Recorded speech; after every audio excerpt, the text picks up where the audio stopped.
હું થાનગઢ વેપારી એસોસિએશનના પ્રમુખ શ્રી સુભાષભાઈ શાહ છેલ્લા 40 વર્ષથી કાર્યરત છું અને થાનગઢ મેં હોસ્પિટલ ચલાવું છું.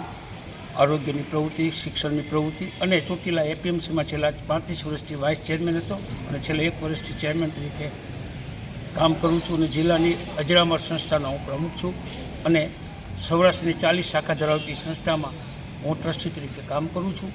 સૌરાષ્ટ્રની 3 હોસ્પિટલો ચલાવું છું અને થાનગઢ મારું વતન છે.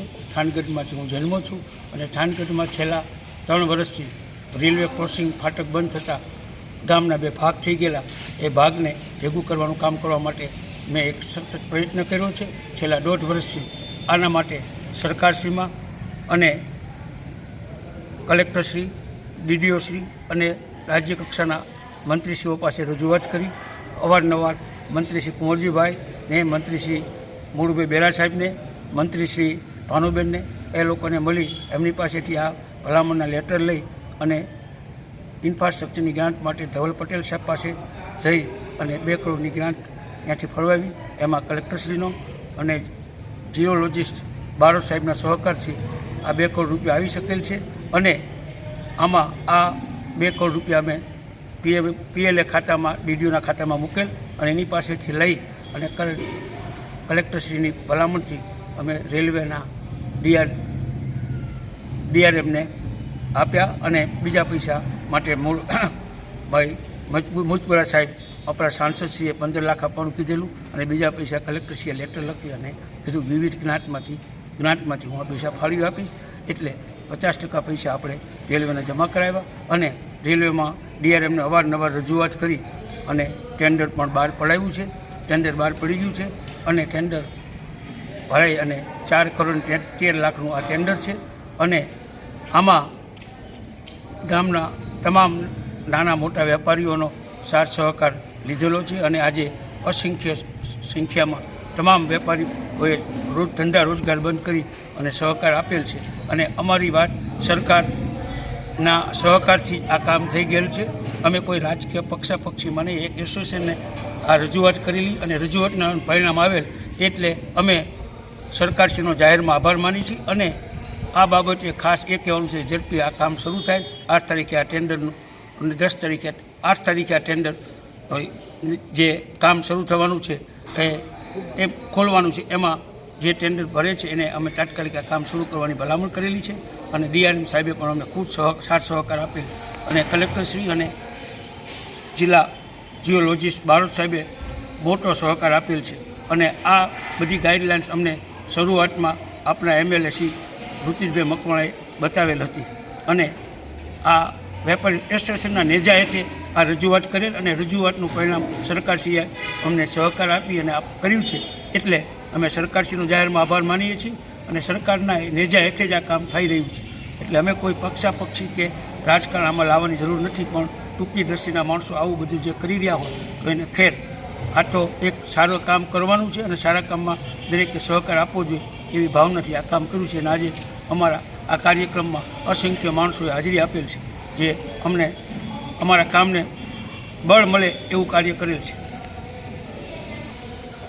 સમસ્ત ગ્રામજનોએ પીપળા ચોકમાંથી ઢોલ નગારા વગાડી અને ખાતમુહૂર્ત કરવા માટે 5 જણાને મંજૂરી હતી. એ 5 જણાને લઈ જઈ અને ત્યાં ખાતમુહૂર્ત કરેલ છે અને એ જગ્યા પણ અમને કાલે રેલવેના એન્જિનિયરોએ બતાવી આપેલ અને એ જગ્યા પર અમે આ ખાતમુહૂર્ત માટે પ્રયત્ન કરેલ છે અને રેલવેને અધિકારીઓનું કહેવાનું હતું કે ભાઈ તમે 5 જણા આવો એટલે અમે 5 જણાએ જઈ અને સાઈડમાં ખાતમુહૂર્ત કરેલ છે અને આ કામ આગળ હાલશે જેથી અમારી ગામજનોને અને આવેલા આગેવાનોને હું ખૂબ ખૂબ અભિનંદન આપું છું કે જે આવા કામમાં સાથ સહકાર આપતા રહેશો અને આપશો તો ફરીને હજી ઘણા બધા કામ એવા છે એ કરી શકશું અને ગામની એક નાગરિક સમિતિ બનાવવા માગીએ છીએ. એમાં કોઈ પક્ષાપક્ષી હોય નહીં અને પક્ષાપક્ષીનું આ કામ નથી, પણ અમુક તત્વોને રાજકારણ ખેલવું છે એ નહીં ખેલવા દેતા વિઘ્ન સંતોષી માણસો આવું ખોટું સાચા કાર્યમાં રોડા નાખતા હોય છે.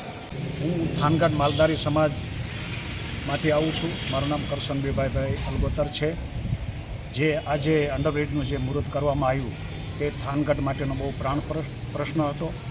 આરોગ્ય માટે હોય કે સ્કૂલમાં નાના બાળકો કે કોઈ સ્કૂલમાં આવતા જતા હોય એના માટે રેલવે ક્રોસિંગ કરીને જાઉં 50 ગાડીઓ જ્યારે નીકળે છે ત્યારે બહુ થાન માટે આ પ્રાણ પ્રશ્ન હતો. અને થાનગઢ જે નોર્થ અને વેસ્ટમાં જે વહેંચાઈ ગયું હતું તે આજે એકીકરણ થઈ ગયું છે. તો થાનગઢની જનતા તથા વેપારી એસોસિએશન અને સુભાષભાઈ શાહની ખૂબ મહેનતથી અને થાનગઢનો પૂર્ણ એમને સહકાર છે. તો આ જે કામ થયું છે એ ગામ માટે બહુ સારું છે. અને આવા કાર્ય થાનગઢ માટે જો એકતા રહેશે તો 100% ગામના આવા ઘણા બધા પ્રશ્નો છે કે જે રોડ રસ્તા, ગાડીઓના સ્ટોપ છે, આ બિઝનેસ સેન્ટર છે, તો ઉદ્યોગ માટે કોઈ પણ હોય તો બે સાઈડમાં જે વાહનો જવા આવવાનું જે સગવડતા હોવી જોઈએ અત્યારે એક જ સાઈડ છે એટલે ત્યાં એક્સિડન્ટ પણ બનતા હોય છે. સ્મશાન જેવી વસ્તુ છે, ધાર્મિક સ્થળો છે એ બાજુ આવેલા છે તો ગ્રામજનોને જવા આવવામાં અને આ રીતે ખૂબ જ તકલીફ પડતી હતી. તો હવેથી એ દૂર થશે એટલે ગામની અંદર બહુ આજે ઉત્સાહ જોવા મળે છે અને બહુ જ ગામનો સપોર્ટ મળ્યો છે. તો વાસુકી દાદાની કૃપાથી આવા કાર્ય થાનના આગેવાનો સુભાષભાઈ કરતા રહે એવું દાદાને પ્રાર્થના કરી. હું જસ્મીનભાઈ પૂનમચંદ શાહ થાનમાં એક ઉદ્યોગ ધરાવું છું તથા ટ્રેડિંગનું મારું કામકાજ છે.